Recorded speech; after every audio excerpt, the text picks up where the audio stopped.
రథాన్ని ఉచిత మార్గంలో నడిపించండి మాధవ.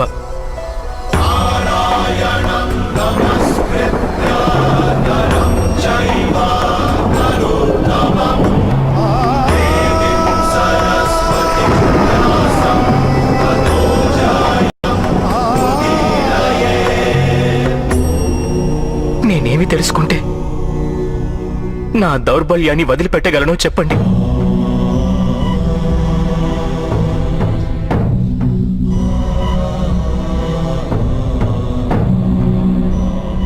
లే పార్థ,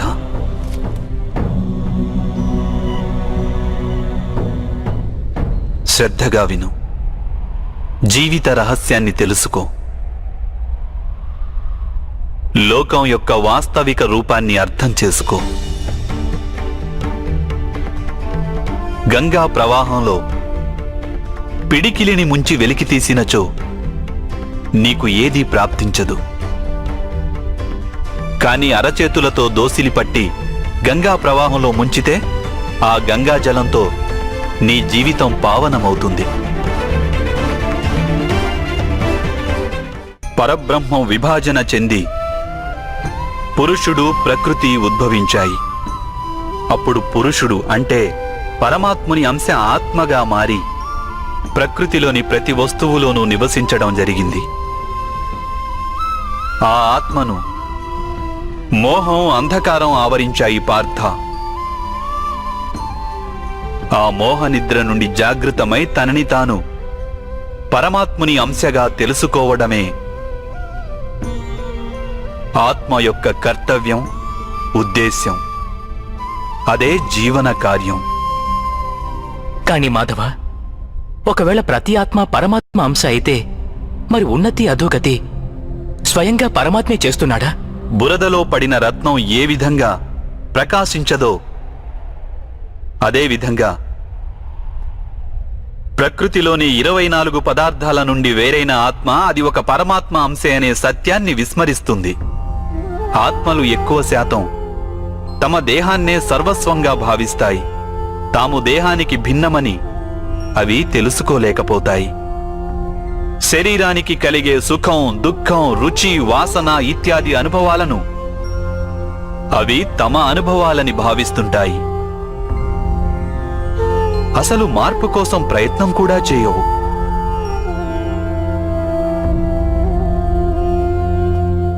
ఇలా మార్పు కోసం ప్రయత్నం కూడా చేయని ఆత్మలు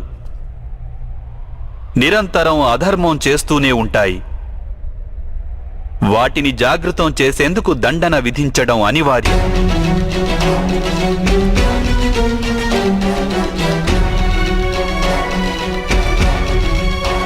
నీవు ఇది తెలుసుకో పార్థ. నీవు శరీరానివి కాదు, కేవలం ఒక ఆత్మవు. ఈ రణభూమిలో కనిపిస్తున్న ప్రతి ఒక్క యోధుడు వాస్తవానికి నీవు అనుకుంటున్నవారు కాదు.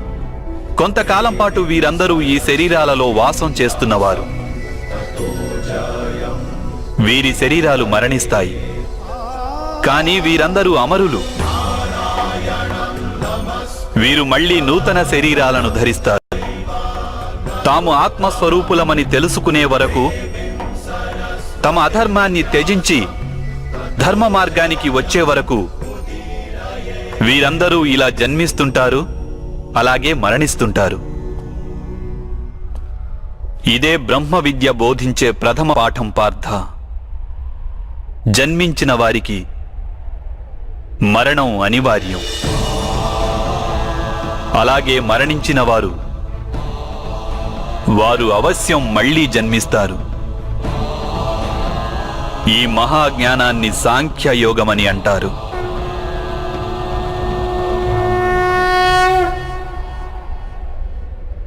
ధర్మం, అధర్మం అంటే ఏమిటి మాధవ?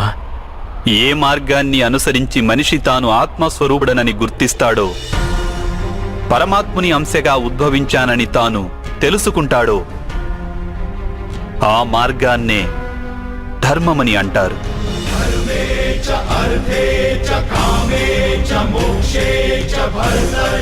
ఎప్పుడు మనిషి తనను తాను పరమాత్మ స్వరూపునిగా అర్థం చేసుకుంటాడో అప్పుడు సృష్టియే పరమాత్మయని, పరమాత్మయే సృష్టి అని వానికి అనుభవగతం కాగలదు.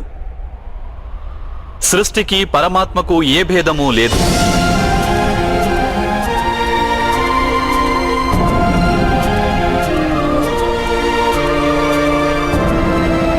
ఏ మనిషైతే ఇది తెలుసుకుంటాడో వాడు ఇతర మనుషులు ప్రాణుల పట్ల నిర్దయ కాఠిన్యం వహించడు. వానికి ఇది తెలుసు, జిహ్వను ఖండిస్తే బాధ కేవలం జిహ్వకే ఉండదు, దాని అనుభూతి శరీరమంతటికీ ఉంటుంది. అదేవిధంగా ఒక మనిషికి బాధ కలిగితే సమస్త లోకము ఆ బాధను అనుభవించి తీరుతుంది. ఈ లోకంలో ఏ ఒక్క మనిషి బాధను అనుభవిస్తున్నా ఈ ప్రపంచంలో ఏ ఒక్కరూ సంపూర్ణ సుఖాన్ని అనుభవించలేరు. కరుణతో నిండిన మనస్సు ఏ కార్యమైతే చేయాలనుకుంటుందో దానినే ధర్మమంటారు. అంటే అధర్మం అనేది అజ్ఞానానికి మారుపేరా? అయితే మరి అజ్ఞానుల పట్ల దయ చూపడం అవసరం కదా? దండించడంలో అర్థం ఏమిటి?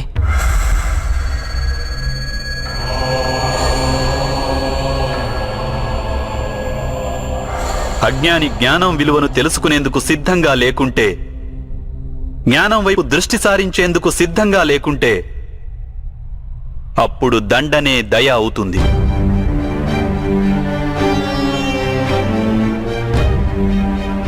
వాని పట్లనే కాదు, ఇతరుల పట్ల కూడా అవుతుంది.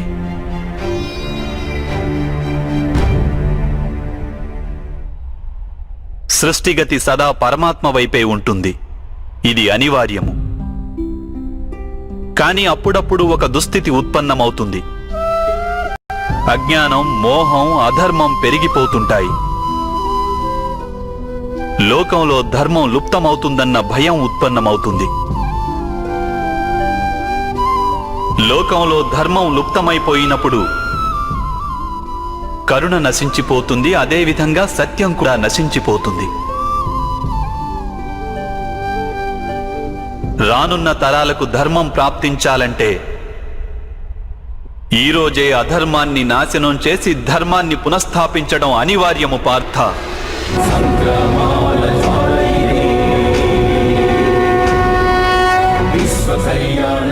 ఈ పరిస్థితి అటువంటిదే పార్థ. ఇక ధర్మ సంస్థాపన చేసే కర్తవ్యం కేవలం నీదే. కనుక దౌర్బల్యాన్ని త్యజించు. ఇకనైనా యుద్ధం చేసేందుకు సిద్ధంగా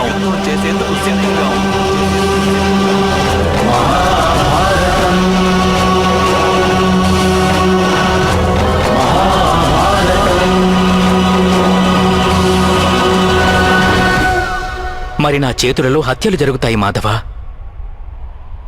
నా కారణంగా ఇంకొకరి ప్రాణాలు పోతే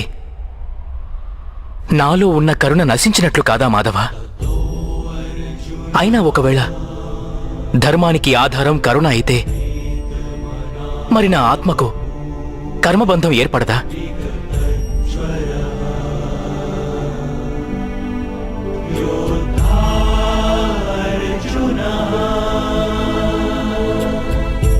కర్మబంధం అనేది అవశ్యం ఏర్పడుతుంది, కానీ కార్యబంధం ఏర్పడే అవకాశం లేదు పార్థ. నీవు కర్మకు కార్యానికి మధ్య ఉన్న భేదమేమిటో తెలుసుకోవడం అవసరం. అన్ని కర్మలు కార్యాలే, కాని అన్ని కార్యాలు కర్మలు కావు. కర్మ అనే కార్యమేమిటంటే దానికి ఫలితం అనే ఆశ తోడై ఉంటుంది. మనిషి ఎప్పుడూ సుఖానికై, సంపదకై, ప్రశంసకై ఆశించి కనుక ఒక కార్యం చేస్తే వాడు ఆ కార్య ఫలితానికి బద్ధుడవుతాడు. ఎప్పుడైతే కర్మను ఫలితాన్ని ఆశించి చేస్తారో దానిని సకామ కర్మయోగం అంటారు. ఎప్పుడైతే కర్మను ఫలితాన్ని ఆశించకుండా చేస్తారో దానిని నిష్కామ కర్మయోగం అంటారు. ఈ కారణంగానే మనిషి మళ్లీ మళ్లీ జన్మించవలసి వస్తుంది. వాస్తవానికి మనిషిని ఏ కర్మ బంధించదు. ఆ కర్మకు తోడైన ఆశలే వానిని బంధిస్తాయి. ఏ విధంగా మాధవ? ఈ యుద్ధంలో గెలవాలన్న కోరిక నీకుంటే అందులో పరాజితుడవైతే నీకు దుర్భరమైన దుఃఖం కలుగుతుంది. ఆ దుఃఖం నీ చేత ఇతర కార్యాలు చేయిస్తుంది. దానివలన నీవు మళ్లీ జన్మించవలసి వస్తుంది. యుద్ధంలో నీవు విజయుడవైతే నీలో అహంకారం పెరుగుతుంది. ఆ అహంకారం నిన్ను విశ్వవిజేతవు కమ్మని ప్రేరేపిస్తుంది. నీ చేత హత్యలు చేయిస్తుంది. ఆ పాపం నిన్ను బంధిస్తుంది. ఆలోచించు. ఒకవేళ నీకు ఈ యుద్ధం పట్ల విజయానికై మోహం గాని పరాజయ భయం గాని లేకుంటే ఈ యుద్ధం పూర్తయ్యాక నీకు సుఖం ప్రాప్తిస్తుందా లేక దుఃఖం ప్రాప్తిస్తుందా? సుఖం కాదు మాధవ, దుఃఖం కూడా కాదు. అంటే నీకు లభించే సుఖం, దుఃఖం, ఆవేదన, నిరాశ, అహంకారాలకు యుద్ధం కారణం కాదు. యుద్ధం పట్ల నీ మనస్సును ఎన్నో ఆశలు చుట్టుముట్టి ఉన్నాయి. అదే కారణం. నేనంటున్నది సత్యం కాదంటావా పార్థ?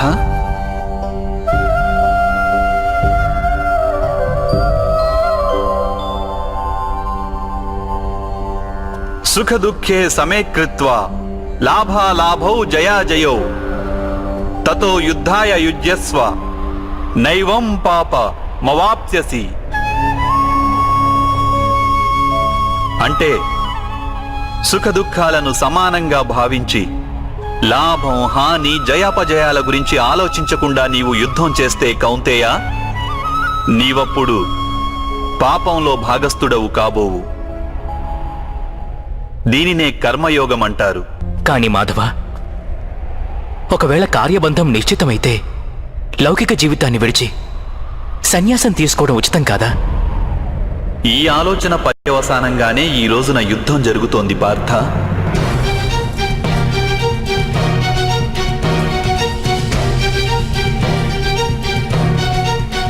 ఆలోచించు. ఎప్పుడైతే సత్వగుణం కలిగి ధర్మాన్ని తెలుసుకున్న వారు కర్మలను త్యాగం చేస్తారో అప్పుడు అధర్మ మనస్కులైన వారే ఈ లోకంలో రాజ్యం చేస్తారు.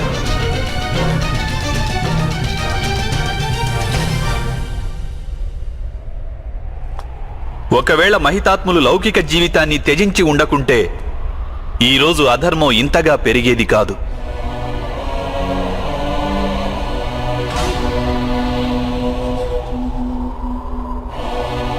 అలాగే మీ పితృదేవులు ఆనాడు సన్యసించి ఉండకుంటే ఈరోజు బావ యుధిష్ఠిరుడు సుఖంగా రాజ్యం చేస్తుండేవాడు.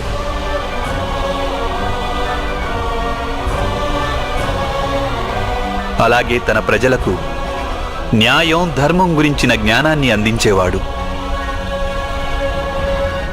కానీ బాధాకరమైన విషయం ఏమిటంటే సత్వగుణం నిండిన వారే లోకానికి లాభం చేకూర్చగలరు.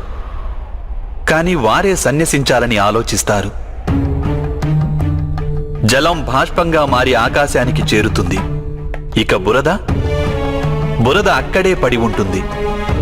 అలాగే సత్వగుణం గల సజ్జనులు లోకాన్ని త్యాగం చేస్తుంటారు.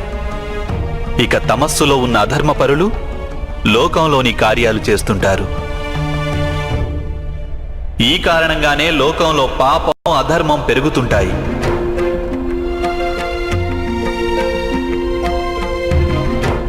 కానీ కర్మయోగి ఈ విచిత్ర స్థితి నుండి యావత్ లోకానికి రక్షణనిస్తుంటాడు.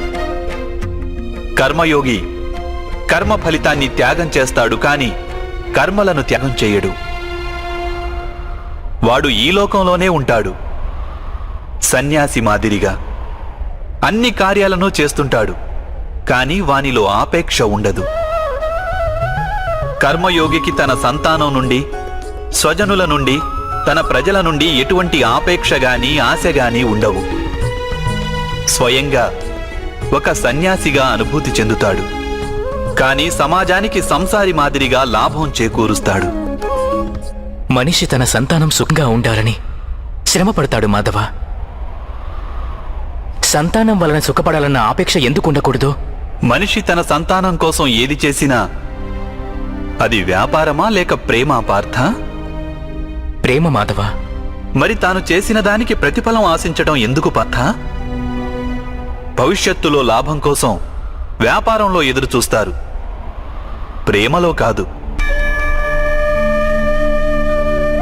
ఏ మనిషైతే తన సంతానం యొక్క ప్రవర్తనను తీర్చిదిద్ది సన్మార్గంలో నడుపుతాడో, తన సంతానానికి ప్రేమ ధర్మ సంస్కారాలను నేర్పుతాడో, అతని సంతానం కూడా ఆ మనిషికి ప్రేమ సంరక్షణను తప్పక అందిస్తారు. సంతానం చూపే ప్రేమ, ఆత్మీయుల ప్రవర్తన, వారు చేసే కర్మలు పార్థ. ఒకరికి మరొకరి కర్మలపై ఎటువంటి అధికారమూ ఉండదని తెలుసుకో. వారి నుండి ఏదైనా ఆశించి ఆపేక్షించి ప్రయోజనమేమిటి? దీనిని నీవు దీర్ఘంగా ఆలోచించి చూస్తే వెంటనే అర్థమయ్యేదేమిటంటే, జీవితంలో ఎవరైనా సరే ఏ విషయం గురించైనా సరే ఆశలు ఆపేక్షలు పెంచుకోవడం అనివార్యం కాదు. యావత్ సృష్టిలోనే పరమాత్ముడున్నాడు. మనిషి స్వయాన ఆ పరమాత్ముని అంశ. అప్పుడు లోకంలోని అన్ని పనులు ఆ పరమాత్ముడివే. స్వయంగా మనిషి అన్నవాడు ఏదీ చెయ్యలేడు. ఇదే కర్మయోగ మూల సిద్ధాంతం పార్థ.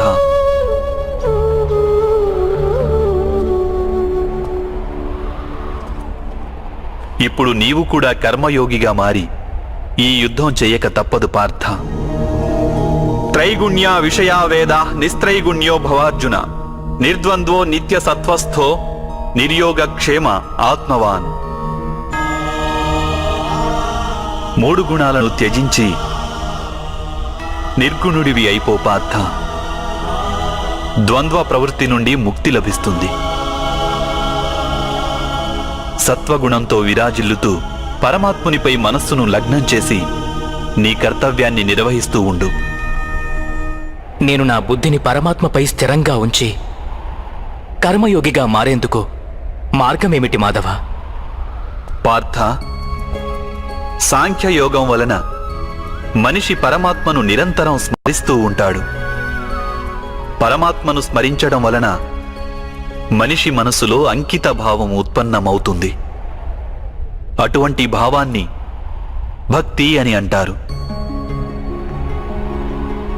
భక్తి వలన మనిషికి సత్య అసత్యాల జ్ఞానం లభిస్తుంది. ఆ జ్ఞానం వలన వాడు పరమాత్మను దర్శించగలుగుతాడు. అలా ఎవరైతే పరమాత్మను దర్శించగలుగుతారో వారే వాస్తవమైన కర్మయోగిగా మారగలరు. జన్మల పరంపర నుండి విముక్తి చెంది మోక్షాన్ని పొందగలుగుతారు. ఆత్మలన్నింటికీ అంతిమ లక్ష్యం అదే. ధర్మం యొక్క అంతిమ చరణం కూడా అదే. కానీ నేను పరమాత్మను దర్శించకుండా అంకిత భావం ఎలా వ్యక్తం చేయగలను మాధవ? ఈ సృష్టియే పరమాత్మ, పరమాత్మయే సర్వస్వం. పరమాత్మ కానిదంటూ ఇంకేమీ లేదు.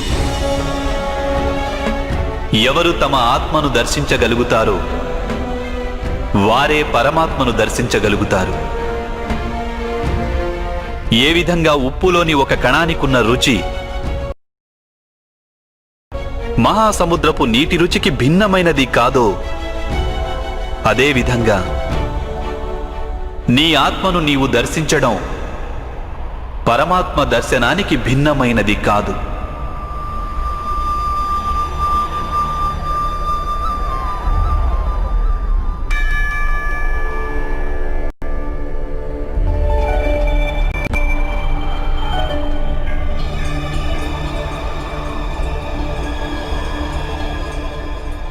అంటే మాధవ, మీరే నా పరమాత్మ?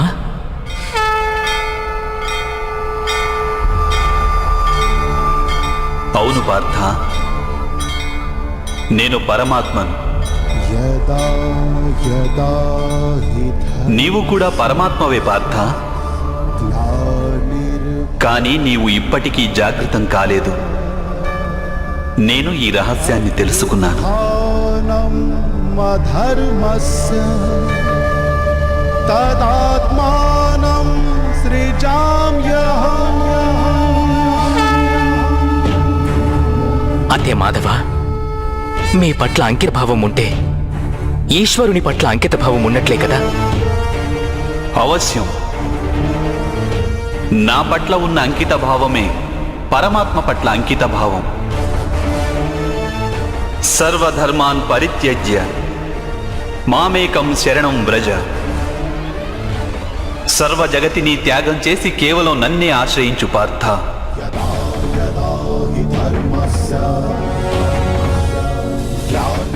ఈ సకల లోకాన్ని నేనే. నేను ఈ లోకంలోని ప్రతి ఒక్క అణువును. నేనే సూర్యుడిని, నేనే చంద్రుడిని. ఈ నక్షత్రాలన్నీ నేనే, ఈ విశ్వంలోని గ్రహాలన్నీ నేనే. నేను సూర్యుని కంటే ముందు నుండి ఉన్నవాడిని. అలాగే ఒక మొక్కపై తొడిగిన మొగ్గ కన్నా నవ్యుడను నేను. ఈ మానవులందరూ నేనే. నేనే స్వర్గాన్ని నరకాన్ని ధారణ చేస్తున్న శక్తిని. నేనే దుర్యోధనుణ్ణి,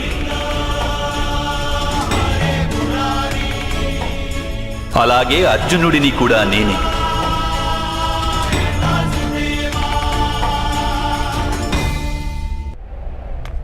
అది ఎలా సంభవం మాధవ?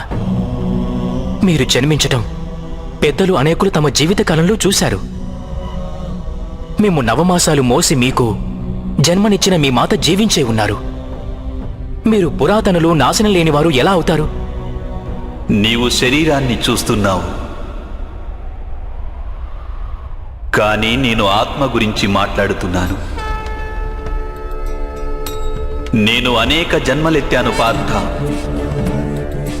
నేను అనేక అవతారాలను ధరించాను. ఎన్నో శరీరాలతో జన్మించాను నేను. అలాగే ఈ మట్టిలో కలిసిపోయాను.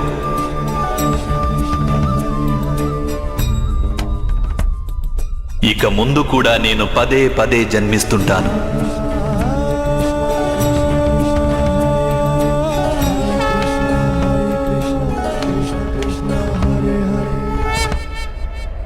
యదా యదా హి ధర్మస్య గ్లానిర్భవతి భారతః అభ్యుత్థానమధర్మస్య తదాత్మానం సృజామ్యం.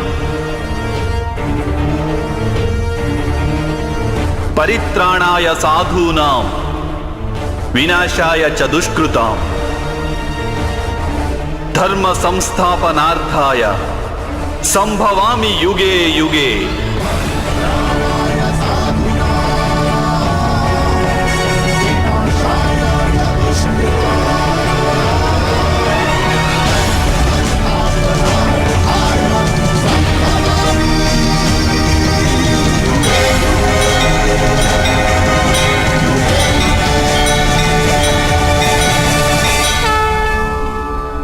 ఎప్పుడెప్పుడు ధర్మానికి హాని జరుగుతుందో, ఎప్పుడెప్పుడు అధర్మం వృద్ధి చెందుతుందో, అప్పుడప్పుడు సత్పురుషులను ఉద్ధరించేందుకు, అధర్మపరుల వినాశనానికి, ధర్మాన్ని పునఃస్థాపించేందుకై నేను జన్మిస్తుంటాను. ఇది ప్రతి యుగంలోనూ జరుగుతూ వచ్చింది. అలాగే ఇక ముందు కూడా జరుగుతూనే ఉంటుంది. నేనే నాశనం లేని పరమాత్మను. నేనే మత్స్యావతారాన్ని, నేనే వామనావతారాన్ని, నేనే పరశురాముణ్ణి, నేనే రామావతారాన్ని కూడా.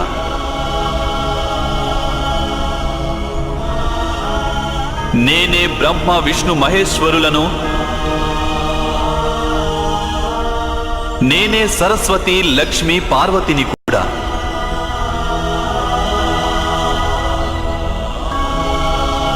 నేను పురుషుడను కాను, స్త్రీని కాను, నపుంసకుడిని కాను. నేను శరీరాన్ని కాను, శరీర అవయవాలను కాను. నేను జ్ఞానాన్ని, సృష్టిని, చైతన్యాన్ని. నేను పరబ్రహ్మను. నేనే సర్వస్వాన్ని. అలాగే నేను ఏమీ కాను.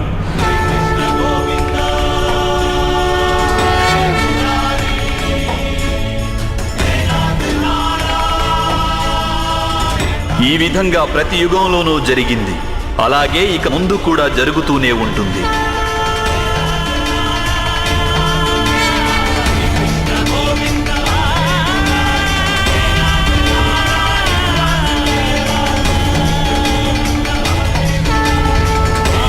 ఎప్పుడు నీవు ఆత్మజ్ఞానాన్ని పొందుతావో పార్థ, అప్పుడే నీవు నాలో ఐక్యం కాగలవు. స్వయంగా నీవు కూడా నా మాదిరిగా నిన్ను నీవు పరమాత్మ స్వరూపంగా గుర్తించగలవు. కానీ నీవు ఆ పదాన్ని చేరుకునేందుకు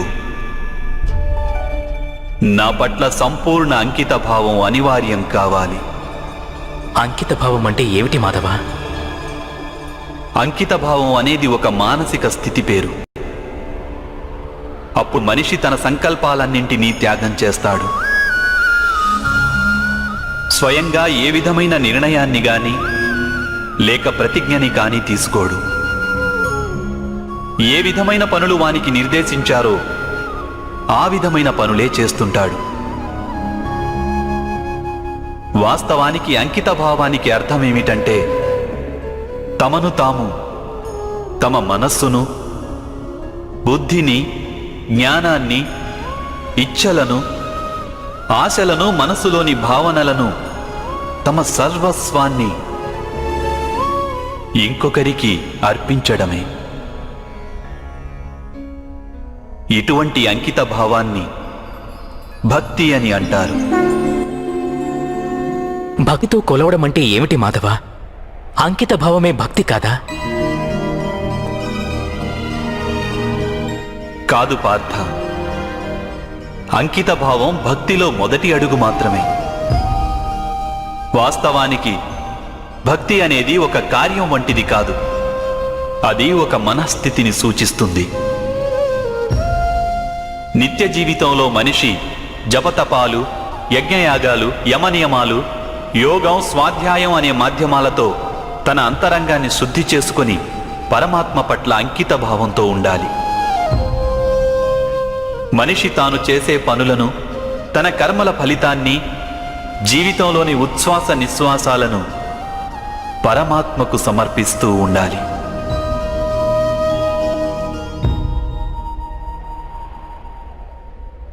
భక్తి కేవలం మనస్థితి అయితే జపాలు, తపాలు ఇత్యాదుల అవసరమేమిటి మాధవ? ఈరోజు శుభ్రం చేసిన పాత్ర ఎలా మళ్ళీ మలినమవుతుందో అదేవిధంగా మనిషి మనస్సు పదే పదే పరమాత్మకు విముఖమైపోతుంటుంది. అందుకే అవి అవసరం. ఈ జపతపాలు, స్వాధ్యాయం ఇత్యాదుల మాధ్యమం ద్వారా మనిషి నిరంతరం తన జీవితాన్ని ఆ పరమాత్మకే అంకితం చేశానని గుర్తు చేసుకుంటాడు. ఏ ఒడ్డున మునక వేయాలన్నది ఇక్కడ ముఖ్యం కాదు. ఇక్కడ ముఖ్యమైనది మునక వేయడం. భక్తియోగ సారం ఒక్కటే పార్థ. మనిషి పరమాత్మకు తన జీవితాన్ని అర్పణ చేసి పరమాత్మను భక్తితో కొలుస్తుండాలి. అలాగే సత్వగుణమనే సంపదను పదిలంగా దాచుకోవాలి. సత్వగుణ సంపద అని దేనిని అంటారు మాధవ? అహింస, సత్యం, క్రోధస్త్యాగ, శాంతి, పైశునం, దయా, భూతేష్వలోలత్వ, మార్ధవం, హ్రీరచాపలం, తేజ, క్షమాధృతి, అనిత భవంతి సంపదం దైవీం అభిజాతస్య భారత. అకారణంగా సదా స్వార్థం కోసం హింసను చేయడం అధర్మం పార్థ. వాస్తవానికి అహింసయే పరమధర్మము. అహింసతో పాటు సత్యం, క్రోధం వహించకుండడం, త్యాగం, మనశ్శాంతి, నిందించకుండడం, దయాభావం, సుఖానికి ఆకర్షితుడు కాకుండడం, అకారణంగా ఏ కార్యము చేయకుండడం, తేజం, క్షమ, ధైర్యం, శరీర శుభ్రత, ధర్మానికి ద్రోహం చేయకుండడం, అహంకారం లేకుండా ఉండడం, ఈ గుణాలన్నింటినీ సత్వగుణ సంపద లేక దైవీక సంపదలని అంటారు. వీటి వలననే మనిషి పరమాత్మను అంటే నన్ను భక్తితో కొలుస్తాడు, తన జీవిత కర్తవ్యాన్ని నిర్వహిస్తాడు, ధర్మ సంస్థాపన చేయగలడు, అలాగే కర్మఫలానికై ఆశను త్యాగం చేసి జీవిస్తాడు. వానికి నేను నిస్సందేహంగా ఈ జన్మలో ఆనందాన్ని అందిస్తాను, మరణించిన పిమ్మట వానిని నాలో ఐక్యం చేసుకుంటాను.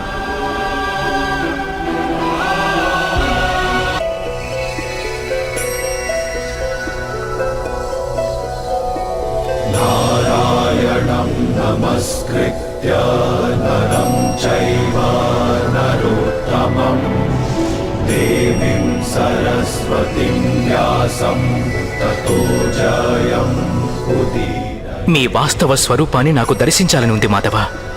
నారాయణం నమస్కృత్య తమరి శక్తి, తజ్ఞానం, తేజం, ఐశ్వర్యంతో కూడిన పరమాత్మ స్వరూపాన్ని ప్రత్యక్షంగా దర్శించాలని ఉంది మాధవ. ఆద్యంతాలు లేని మీ స్వరూపాన్ని నాకు దర్శనమివ్వండి మాధవ. నా మనస్సులోని సందేహాలన్నింటినీ తొలగించండి.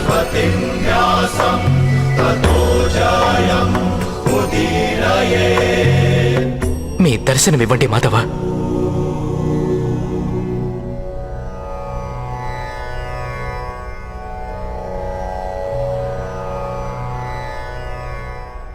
దర్శించు.